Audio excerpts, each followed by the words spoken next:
On va parler de la guerre en mer Noire autour des céréales. Elle est très importante. La tension est à son comble. La Russie pilonne, y compris à proximité immédiate de la Roumanie. Elle arraisonne des navires. Et pourtant, un cargo ukrainien est parti d'Odessa aujourd'hui.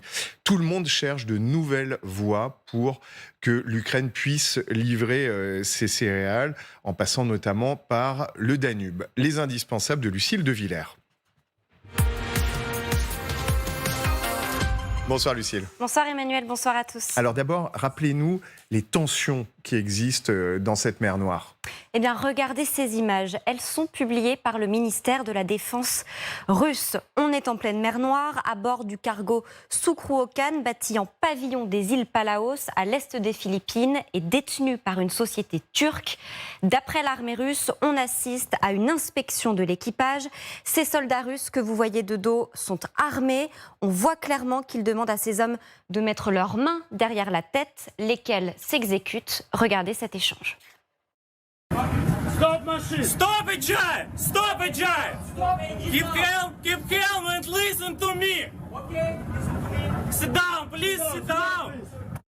L'armée russe dit avoir repéré ce navire quelques minutes plus tôt. À ce moment-là, elle a d'abord tenté une première fois de l'arrêter. D'après le ministère de la Défense russe, le cargo a alors refusé de s'exécuter. Des tirs d'avertissement sont effectués à l'aide d'armes automatiques et ce n'est qu'ensuite que les soldats russes sont montés à bord. Mais attention, le récit de l'incident est sujet à caution. Un groupe d'analyse ukrainien affirme, malgré les images, que le Sukhru-Okan n'a jamais été arrêté, mais qu'il a simplement modifié sa trajectoire. Qu'il y ait eu arrestation ou non, la volonté d'intimidation russe dans la zone ne fait aucun doute. Regardez cette carte. On sait que le Sukhru-Okan dont il est question est parti du port d'Istanbul ce dimanche. Il devait rejoindre le port d'Ismaïl en Ukraine qui se trouve ici le long du Danube. C'est la première fois que Moscou relaie une telle opération à bord d'un navire étranger. En diffusant ce genre d'images, la Russie fait clairement monter la pression sur les pays qui continuent de commercer avec l'Ukraine. Les déclarations du ministère de la Défense russe sont des signaux pour tous les navires civils en mer Noire, a déclaré la porte-parole du commandement militaire sud-ukrainien. Et justement, Kiev affirme que, encore très récemment, la Russie a attaqué ses infrastructures civiles et ses infrastructures céréalières. Oui, la Russie ne se contente plus de cibler les ports d'Odessa, les petits ports du Danube également, dont ceux d'Ismaïl et de Reni, tout près de la Roumanie, devenue la plateforme clé pour l'acheminement des céréales depuis que l'exportation n'est plus possible depuis Odessa. Souvenez-vous, le mois dernier, plusieurs drones s'étaient abattus sur les infrastructures du port de Reni. Des silos à grains avaient été détruits. Depuis, Kiev a comptabilisé 180 000 tonnes de céréales détruites.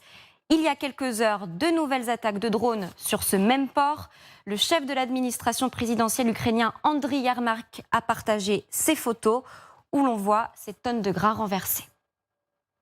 Autant de raisons pour lesquelles les États-Unis réfléchissent, et ça c'est important, à un plan pour renforcer les routes alternatives. Oui, c'est ce que dévoile le Wall Street Journal. Les États-Unis sont en pourparlers avec la Turquie, l'Ukraine et les voisins de Kiev, dont la Roumanie et la Moldavie, pour améliorer les itinéraires alternatifs de l'exportation des céréales ukrainiennes et autres cargaisons. Ces corridors, on les connaît déjà. Une partie des céréales ukrainiennes est actuellement acheminée vers la Roumanie, notamment via le fleuve du Danube, mais aussi par le rail et également par les routes. Destination, le port roumain de Constanta. C'est une fois les cargaisons réceptionnées qu'elles sont exportées vers l'Europe de l'Ouest, puis également vers la mer Noire, vers le port d'Istanbul. Problème aujourd'hui, ces routes sont de moins en moins sûres.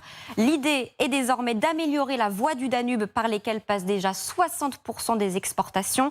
Des responsables américains interrogés par le Wall Street Journal affirment que cela permettrait aux navires plus gros de passer, de faire de la place pour le stationnement et d'augmenter le nombre d'hommes disponibles pour déplacer les navires. D'autres responsables de l'Union européenne ont déclaré que cela pourrait permettre à l'Ukraine d'exporter entre 5 et 5,5 millions de tonnes de céréales en moyenne par mois, si tout se passait bien, soit autant que ce qu'elle exportait avant la guerre. Pour l'heure, l'Ukraine en achemine entre 3 et 4 millions de tonnes par mois.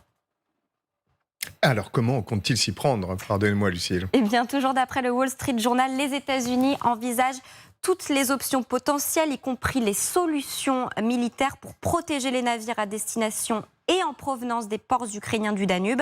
On comprend que toutes les possibilités sont envisagées, y compris le déploiement d'hommes. Merci beaucoup, Lucille. Gérard Chalion, vous vouliez intervenir. Oui, je veux dire, pour être complet, il faudrait aussi ajouter le fait que la circulation céréalière par la mer Noire a été stoppée par les Russes au lendemain d'une attaque contre le pont qui relie la Crimée à la Russie proprement. Le pont de Kertch, oui, alors ça, on y reviendra dans... C'est important de savoir. Oui.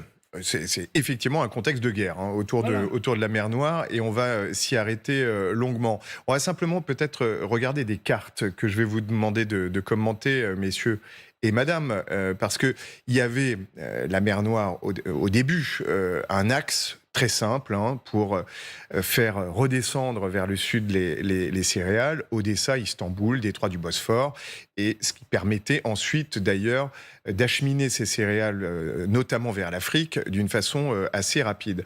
Les nouvelles voies aujourd'hui sont intéressantes. Lucille de Villers a commencé à en parler. On va voir cette carte parce que cette fois-ci, ça nous fait aller vers Ismaïl, Reni, pour ensuite contourner en quelque sorte le problème russe, si vous me passez l'expression, et arriver malgré tout à Istanbul. Et puis, il y a cette solution du Danube. On va élargir la carte cette fois-ci parce que l'embouchure du Danube permet ensuite de prendre cet immense fleuve qui traverse complètement l'Europe avec un autre accès, cette fois-ci complètement occidental. On va jusqu'en Allemagne, on peut prendre le Rhin. Mais là, pour aller vers le sud, Général du Tartre, c'est évidemment beaucoup plus compliqué. Alors, petit commentaire d'ailleurs sur ces cartes et sur cette stratégie, parce qu'elle est fondamentale aujourd'hui. Oui, je pense même qu'il en faut une troisième. Alors la première, on la voit très bien, c'est-à-dire que l'Ukraine va jusqu'en Roumanie par les voies internes ou par le Danube, et puis transmet les cargaisons aux Roumains qui, eux, disent « mais écoutez, nous, on ne fait pas partie du jeu, donc on part en mer Noire normalement, et il n'y a aucune raison que les navires russes nous interceptent. » Auquel cas, c'est une solution. Il faudra peut-être quand même protéger ces bateaux. Je dois dire quand même en préambule, de quel droit les Russes interceptent les bateaux en mer Noire qui vont d'Ukraine, d'Odessa à... Ils ont même menacé de les couler. Des bateaux transportant des céréales. Je pense que dans certains états-majors, américains ou d'autres, on pense à une protection. Parce que c'est absolument anormal. De la même manière que l'espace aérien en mer Noire, dans les eaux internationales, est comme son nom l'indique, un espace international, donc il doit être neutre. Et en aucun cas faire l'objet de sanctions de la part des Russes. Première chose, oui. Pardon, juste un détail. Imaginons une protection russe de certains bateaux, s'ils engagent le feu... une protection américaine, pardon. En tout cas occidentale. Oui. Voilà, occidentale. S'ils engagent le feu avec les Russes, on bascule dans une autre dimension quand même. Oui, mais on est en international, on n'est pas sur le théâtre ukrainien. Et en international, évidemment, c'est une chose absolument limite. Et on a tellement peur de s'engager dans un conflit face à face avec les Russes. Mais là, il joue quand même, à mon sens. Il faudrait le faire. On est vraiment à la limite du trait. Je veux dire, c'est vraiment presque un rapport de force. Alors le Danube, on le sait bien, 2800 km, effectivement, ça rejoint presque le Rhin.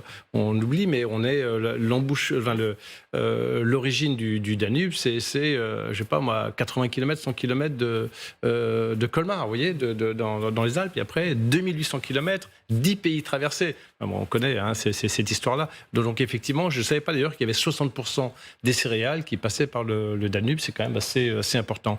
Et il y a une troisième chose, c'est mettre sous protection internationale une route directe de Odessa à Istanbul. Donc, on n'en est pas encore là. Reprendre l'ancienne route, absolument, celle que l'on a vue sur la première carte, et dire on a des navires... quel que soit leur pavillon d'ailleurs, en tout cas de bonne volonté, ça pourrait être des Turcs, absolument, qui protègent ces bateaux. Je poursuis mon tour de table, je vois que vous voulez tous réagir, Vincent Hugeux. On a pu croire un moment qu'une fois de plus, Vladimir Poutine procédait à une forme de chantage céréalier. Il y avait des précédents. une sorte de marchandage. Si vous levez les sanctions sur l'exportation d'engrais russes, par exemple, on pourrait envisager la restauration, vivement souhaitée d'ailleurs par le président turc Erdogan, des corridors préalablement établis. Là, à l'évidence, il semble que Moscou ait atteint un point de non-retour. Alors, il y a deux difficultés logistiques et politiques que j'entrevois à ce stade. D'abord, d'après des experts bien plus compétents que moi, la navigabilité du Danube à certains moments de l'année peut être aléatoire. Et puis ensuite, c'est l'organisation d'une sorte de pont fluvial, comme il y a des ponts aériens, qui va être très compliqué. C'est noria de cargo, etc., etc. Donc la gestion, technique, supposera une coordination parfaite. Et puis, dernier point, imaginons que vous parveniez effectivement, comme on le fait aujourd'hui, à acheminer des quantités significatives de céréales via le rail ou la route jusqu'au port de Constanța, en Roumanie. La Roumanie, pays membre de l'Union européenne et de l'OTAN, rappelons-le. Bon, qu'est-ce qui se passe si entre Constanța et le Détroit, vous avez une agression militaire? Et c'est là où j'ai un vrai doute sur le fait que les Américains puissent engager des hommes de l'US Army. Je crois que dans leur esprit, je ne suis pas dans le secret des dieux, ils envisagent plus une sous-traitance de la couverture sécuritaire à des acteurs locaux. Parce que j'imagine mal comment les Américains iraient à l'encontre de leur doctrine qui a été intangible depuis le début de l'agression russe, à savoir no boot on the ground, c'est pas un pied sur le sol, mais pas non plus on the sea, sur la mer. Oui, parce que ça pourrait être la Roumanie. Au-dessous de la Roumanie, il y a la Bulgarie. Gesine Weber, votre... Moi, je voudrais rebondir sur deux éléments. Le premier, c'est un élément purement pratique. Si on envisage ou si on reflète un peu à ce scénario d'une éventuelle ou de reprendre cette route Odessa-Istanbul, il faut toujours garder en tête que pour que ces navires puissent naviguer, en effet, la plupart d'eux doivent être assurés. Et à ce moment, les grandes entreprises d'assurance refusent d'assurer des navires qui vont passer d'Odessa à Istanbul. Il y en a très peu d'ailleurs, il y en a quelques-uns qui sont partis, mais très peu. Même si on envisagerait de reprendre cette route, il faudra quand même aussi convaincre le secteur privé de jouer le jeu. Et à ce point, c'est extrêmement risqué. Donc, je ne pense pas qu'on soit là déjà. Autre point auquel je voudrais réagir, c'est cette idée de no boots on the ground du côté américain. Il faut aussi savoir que les Américains se rapprochent d'une campagne électorale. Et l'idée, ou même si dans le Wall Street Journal, on parle de cette possibilité de ne pas écarter les options militaires, je suis complètement d'accord que ce seraient plutôt les options militaires européennes qu'américaines. Et là, je ne pense pas que les Européens soient prêts à le faire. Ah, donc c'est assez pessimiste, effectivement, votre point de vue. Gérard Chalian. La route du Danube est de très loin la plus sûre. Le Danube est navigable 12 mois sur 12. Ça va simplement prendre davantage de temps, mais aucun problème sérieux. L'autre solution, c'est-à-dire le passage malgré tout par la mer Noire avec une protection quelconque, elle ne peut pas être américaine, ça c'est un casus belli. Les seuls qui pourraient, le cas échéant, tenter le coup, c'est les Turcs, que les Russes auraient difficilement envie de se mettre à dos. Oui. Voilà. Ils sont plutôt alliés. Et c'est un jeu risqué. Donc, à mon avis, le Danube va circuler beaucoup. Mais Erdogan navigue un petit peu entre deux eaux, si vous me passez l'expression. Parce qu'au départ, il disait « je vais tenter de convaincre Vladimir Poutine de revenir dans l'accord céréalier ». Puis là, on l'a vu un peu plus agressif vis-à-vis de l'Occident. Je crois que vous vouliez réagir, Gesine Weber. Oui, tout à fait. Donc, je ne pense pas qu'il y ait une motivation pour Erdogan de protéger les navires qui vont circuler entre Odessa et Istanbul, parce qu'il n'y a rien à gagner dans cela. S'il va négocier l'accord, je suis complètement d'accord pour lui. Il a quand même un flux commercial à gérer, parce que ça passe automatiquement par la Turquie. Oui, évidemment, mais il serait très compliqué, je pense, à vendre, entre guillemets, à un public turc dont une préoccupation majeure à ce moment est l'immigration, qu'il faut mobiliser les ressources du militaire, par exemple, pour protéger ces navires. Je pense que ce serait très difficile pour lui. Et l'autre point, c'est que s'il arrive à négocier, par exemple, un autre accord sur les céréales, où il peut vraiment se mettre en avant en tant que médiateur, en tant que figure politique, ça ne va pas seulement augmenter son poids au sein de l'OTAN, mais aussi vraiment mettre en avant sa statut en tant qu'homme d'État géopolitique. Mais Alors, on n'en est pas là. Oui. Précisément, il serait préférable pour lui de remettre sur les rails cet accord moribond, dénoncé par Moscou, mais il y a des enjeux précisément d'ambition géopolitique vers le Moyen-Orient et le continent africain. S'il peut apparaître comme celui qui permet le rétablissement d'un flux régulier vers l'Égypte, l'Afrique du Nord et l'Afrique subsaharienne, là, précisément, il va pouvoir asseoir davantage et élargir sa posture, alors qu'on sait que les grandes entreprises turques, la compagnie aérienne nationale, sont extrêmement actives pour étendre leur réseau sur le continent africain. Bon, et puis on l'a vu, il y a aussi des actes de guerre contre les silos de céréales. On l'avait vu à Odessa, général Duterte. On l'a vu à Reni, on l'a vu à Ismaïl, dans des zones qui sont à quelques encablures de la Roumanie, donc de l'Union européenne.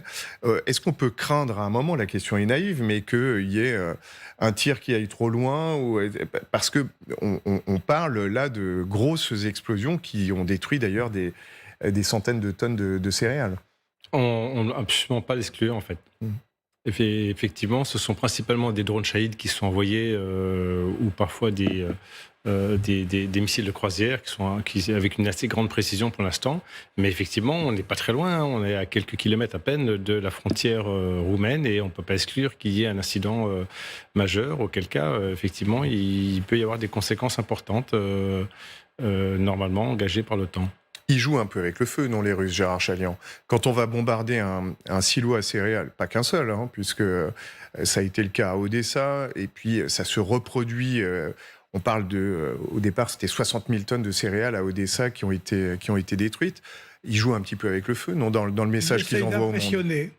Mais ils savent très bien qu'ils ne veulent pas aller au-delà. Ce sont des petits signes. Une vraie politique de gribouille quand même, parce que souvenez-vous que lors du sommet Russie-Afrique de Saint-Pétersbourg, Poutine avait proclamé qu'il voulait traiter le continent africain en ami, avec des amis tels que ceux-là, vous n'avez pas besoin d'ennemis, en promettant par exemple à 6 pays particulièrement inféodés à la ligne du Kremlin, un don de 25 à 50 000 tonnes. En une frappe, on en détruit davantage. Donc en termes d'image, par rapport à tous ces pays du Sud qui sont encore perméables à la rhétorique prétendument anti-impérialiste du Kremlin, ça va commencer à devenir acrobatique. Parce que là, c'est une destruction nette de stocks céréaliers, dont une partie seulement, je le concède volontiers, est dirigée vers précisément cet hémisphère sud. Question très européenne, Gesine Weber. On a vu, lorsque des céréales ont été acheminées via la Pologne, par exemple, que ça pouvait poser des problèmes avec certains agriculteurs locaux qui s'inquiétaient que les céréales ukrainiennes viennent faire concurrence à leur propre production. Est-ce que si ça passe par le Danube, il peut y avoir une réaction de certains pays? Le général tout à l'heure rappelait que le Danube traverse 10 pays européens. Est-ce qu'il peut y avoir cette forme de réaction? Je pense que cette discussion va évidemment continuer, aussi parce qu'il y a pas mal de pays au sein de l'Union européenne qui sont vraiment, ou qui se font des réflexions sur ce que, par exemple, à un point, une éventuelle entrée de l'Ukraine dans l'Union européenne, dans le marché intérieur, pourrait impliquer pour leur agriculture. Et cela se reflète, ou cela pourrait éventuellement aussi se refléter dans ce débat-là. En revanche, on sait que la plupart, ou quand même une partie considérable, des céréales qui arriveraient par le Danube en Europe sont plutôt destinées pour être distribuées dans d'autres parts du monde. Oui. Donc, même si, évidemment, il y a ce conflit, je vois très mal la Pologne s'opposer à une telle tentative à ce moment. Oui, plus peut-être un impact psychologique. Gérard Chalian. Ceux qui accompagneront le long du Danube, ce qui va être véhiculé, devront bien veiller à ce que la corruption n'apparaisse pas. Alors c'est une des questions qu'on a très souvent abordées sur ce genre de voie. Vous parliez tout à l'heure de l'attaque du pont Kerch, puisque en effet il y a une situation de guerre sur la mer Noire. Aujourd'hui même, CNN révélé un certain nombre d'images sur l'attaque, vous vous en souvenez, du 17 juillet dernier sur le pont de Kertch. C'était la deuxième attaque par un drone naval dont on a des images. Il a été baptisé le Sea Baby, le bébé. Le bébé de la mer. Alors c'est un beau bébé, hein, on le voit, ce drone naval autonome, donc qui a été envoyé contre le pont de Kertch. On savait, hein, mon général, dès le départ, les Ukrainiens n'avaient pas fait mystère de leur responsabilité sur cette attaque. Là, c'est un peu plus revendiqué aujourd'hui, et c'est même, j'allais dire, mis en image aussi. Oui, alors moi je ne sais pas si on voit l'image arrivant du bateau arrivant sur le pilier. Hein, l'exploit technique est quand même assez remarquable, hein, parce que au départ d'Odessa, on est quand même à plus de 500 km par la mer. Donc ça montre quoi? Ça montre que les Ukrainiens maîtrisent, si vous voulez, cette technique, notamment par GPS, d'aller se poser à un point stratégique à proximité d'un objectif, puis par une caméra, si vous voulez, d'identifier son objectif et de se diriger dessus. Je ne suis pas sûr que toutes les attaques sur le pont de Kerch aient été faites que par ces bateaux-là. Compte tenu de la masse, je pense qu'il y a eu soit des préparations, soit des forces spéciales en complément, mais ils n'en parlent pas trop, parce que moi, c'est mon sens, compte tenu des dégâts qui sont occasionnés. Hein, mais ça n'empêche qu'ils ont cette capacité-là. Vincent Hugeux. Enfin, d'après les thèses qui circulent sur les différentes modalités d'attaque de ce lien du pont de Kerch, il y a eu à la fois le camion piégé, la première fois. Il y a eu des tirs alors, de missiles, probablement, d'après l'examen que l'on peut faire des dégâts qui ont été causés au niveau de la surface, hein, rail et route. Et donc, évidemment, le troisième élément du triptyque, ce serait de frapper les piles du pont pour fragiliser son assise avec des drones navals. C'est probablement la combinaison qu'a choisi l'état-major ukrainien, en l'occurrence. Bon, en tout cas, ce pont de Kertch, qui est la cible stratégique la plus importante, hein, aujourd'hui des Ukrainiens, il a été attaqué plusieurs fois. Il a jamais été réellement mis hors service. On rappelle que c'est un peu le cordon ombilical entre la Russie et la Crimée occupée. Il fait 18-19 km. C'est extrêmement difficile, vous nous le confirmerez peut-être, mon général, extrêmement difficile de détruire un pont étrangement. Gérard Chaliand. Ouais, il tient. Il tient, et c'est pas parce qu'il n'a pas été attaqué. D'une façon générale, c'est important pour les Russes, ne serait-ce que du point de vue symbolique, que ce pont tienne debout. Et je crois qu'ils feront tout le nécessaire pour le défendre, y compris en poussant plus loin certaines de leurs actions. Lesquelles ? Je ne sais pas, mais ce qui est certain, c'est que si vous me détruisez quelque chose de vital, je dois vous frapper durement. Voilà. Vous voulez dire que la destruction du pont de Kertch pourrait entraîner une réplique d'une intensité plus... Mais alors, l'intensité plus forte, pardon, vu le nombre d'horreurs qui sont commises, c'est quoi? C'est du nucléaire? Ou des frappes... Non, le nucléaire, il faut abandonner cette idée du nucléaire. Il y a un tas d'options entre le nucléaire et ce qui se passe aujourd'hui. On peut faire très mal, y compris dans les zones peuplées, etc. Donc, c'est quoi plus fort si jamais le pont de Kertch était définitivement détruit? Qu'est-ce qu'il pourrait y avoir comme type de réaction selon vous?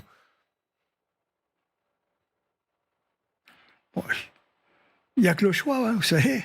Oula, oui, bah, vous nous inquiétez, parce que c'est des choix qui sont... Il y a des villes vulnérables, il y a des zones vulnérables, il y a encore des infrastructures qui peuvent être détruites. On peut hausser le niveau de la guerre. D'accord. Bon. Oui. Alors, c'est effectivement l'escalade qui peut avoir lieu dans certains conflits. Oui. Tout en restant dans la guerre classique. Tout en restant dans une guerre conventionnelle. D'accord. Gesine Weber. Alors, sur ce pont de Kertch, effectivement, et bon, les nouvelles méthodes aujourd'hui, on parle beaucoup des drones, hein, puisque qu'ils soient aériens ou qu'ils soient navals, ce sont devenus des outils de la guerre très, très importants. Puis ce pont de Kertch qui effectivement est, rappelons-le, quelque chose de fondamental pour les Russes dans cette zone. Oui. Oui, complètement. Et on voit en général de plus en plus dans cette guerre que les drones accélèrent cette guerre et deviennent de plus en plus importantes. En revanche, on voit de même que les systèmes conventionnels restent très, très importants et aussi que Poutine ne cesse pas aussi d'attaquer, par exemple, les cibles civiles. Donc, je pense que quoi que se passe dans la région de ce point-là, il faut toujours être apprêté que Poutine va continuer aussi à bombarder les civils. Oui. Ça, effectivement, ça ne s'est pas arrêté, Général Dutartre. Moi, je pense qu'on ne va pas arrêter, les Ukrainiens ne vont pas arrêter des actions sur le pont de Kerch. Et je crois que même ils chercheront à un moment ou à un autre peut-être en tout cas à couper un morceau significatif pour que la liaison soit interrompue un certain temps. Ouais. Pourquoi ils réclament des avions, par exemple, les Ukrainiens? Ah, vous pensez que c'est pour aller frapper le pont de Kerch? Entre autres, ce serait l'arme idéale. Bon, alors en tout cas, on sait que Vincent Hugues, que Kiev en a fait un symbole. Effectivement, c'est un symbole parce que c'est un symbole pour Vladimir Poutine. Il l'avait inauguré en grande pompe. Mais je dirais symbole plus que jamais dans une période, on va en parler dans quelques minutes, où certains des alliés et partenaires de Kiev semblent enclins à imaginer une sorte de marchandage qui permettrait à la Russie de conserver tout ou partie de la péninsule de Crimée. Il est absolument vital pour Zelensky de rappeler de manière très insistante la centralité de l'enjeu criméen dans la stratégie ukrainienne. Il l'a dit, il l'a redit. Tout cela a commencé en Crimée, allusion évidemment à l'annexion de 2014, et tout ça se terminera en Crimée, ce qui dans son esprit veut dire que l'Ukraine doit recouvrer la totalité de sa souveraineté sur l'ensemble du territoire internationalement reconnu. Oui, on y vient dans quelques minutes, mais c'est vrai que la Crimée, le pont de Kerch, la Crimée sont devenus des symboles à un moment où on commence, Gesine Weber, à discuter du côté occidental et à se poser un certain nombre de questions. Du coup, l'Ukraine met des moyens très importants et entretient un foyer important de combat sur la Crimée.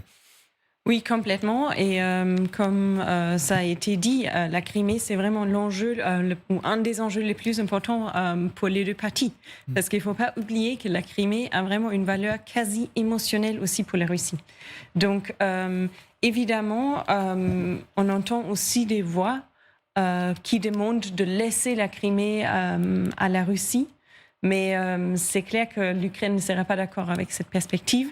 Donc, je pense aussi que c'est très, très important pour les pays occidentaux de se poser les questions sur ce qu'on appelle un peu les endgames, les enjeux finaux. Finaux, oui, effectivement. Oui, intéressant l'adjectif émotionnel. On est sur un enjeu émotionnel pour les deux pays, d'ailleurs, bien sûr, lorsque l'on aborde la question de la Crimée. Ceci dit, la proposition de l'adjoint du patron de l'OTAN. On y vient dans un instant. Ouais. Bon, elle est absurde. Je veux dire, il sait très bien que c'est quelque chose qu'on n'a pas à offrir pour la bonne raison que celui à qui vous l'offrez, je parle des Russes, ne peut pas l'accepter puisque tout a commencé parce qu'il ne voulait pas que l'Ukraine rentre dans l'OTAN. Non, on y revient dans un instant. Mais merci parce que ça va nous permettre de glisser vers cette thématique et vers ces deux interviews que vous découvrirez peut-être avec nous dans un instant d'un haut responsable de l'OTAN et de l'ancien président de la République française Nicolas Sarkozy. Juste sur ce symbole de la Crimée, Général Dutartre, effectivement, on le voit, même si ce ne sont pas forcément des actions militaires de premier plan, ce sont à chaque fois des actions militaires, pont de Kerch ou autres, qui sont diffusées partout sur la planète, qui font davantage parler peut-être aujourd'hui qu'un front qui est figé.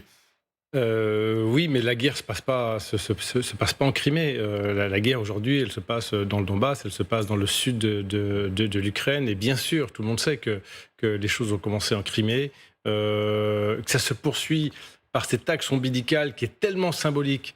Et donc que les Ukrainiens ont toutes les raisons du monde de vouloir couper pour montrer leur attachement à